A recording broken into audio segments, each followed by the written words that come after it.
This video is supported in part by Retro Days, a place for nostalgia nerds to gather, share memories, chat, and engage. Go to retrodays.com or check their YouTube channel linked below. My GXG buddy John has been creating all sorts of great videos about board games that were inspired by the arcade games we grew up with. And I noticed that one of my favorite arcade games has been missing from that lineup. So I figured I'd better do something about that. Don't you know that you're a grown up? No games, no puns.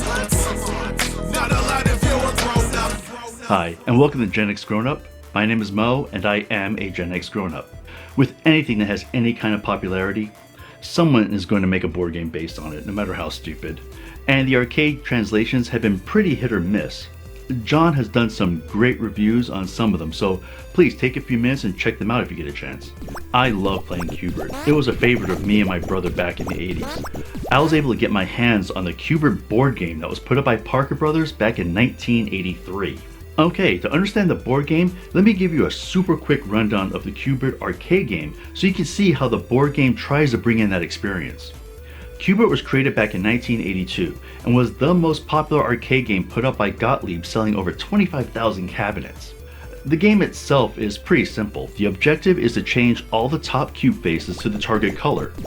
You do this by controlling Qbert and jumping from cube to cube in one of four directions. Trying to stop you are a bunch of enemies. Red balls that fall from the top and randomly move down the blocks. Coily, who jumps on the same cube face as you do and actively chases after you. Ugg and Wrong Way, they jump on the left or right face of the cubes and navigate from one side to the other. And just to add some additional flavor, you have Slick, who changes colors back as he makes his way down the blocks, and the green ball, which freezes all enemies.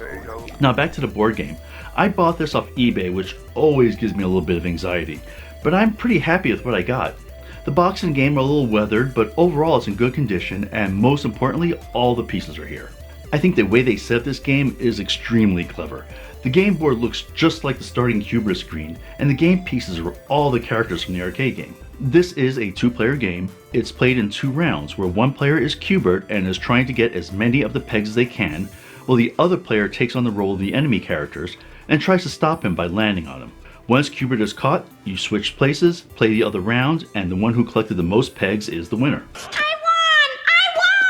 The game starts with the person controlling Qbert rolling an 8-sided die in the secret die rolling tube, and without the other player seeing the die roll, can move the number they rolled, or they can move less than what the die says and save those as escape moves, and I'll go more into that later. Qbert moves on the yellow sides and can move in all 4 diagonal directions, collecting any pegs he lands on. When it's the other player's turn, they roll 2 dice. One is a regular 6-sided die, and the other is a special die that has all the names of the enemy characters on them. They get to move the character that rolled to try to capture Qbert. The game has 2 mechanisms that I think are really clever.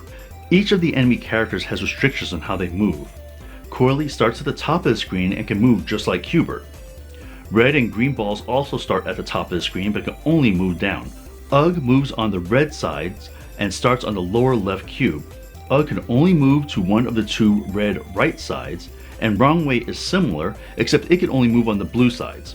Starts from the bottom right and can only move to the 2 left blue sides.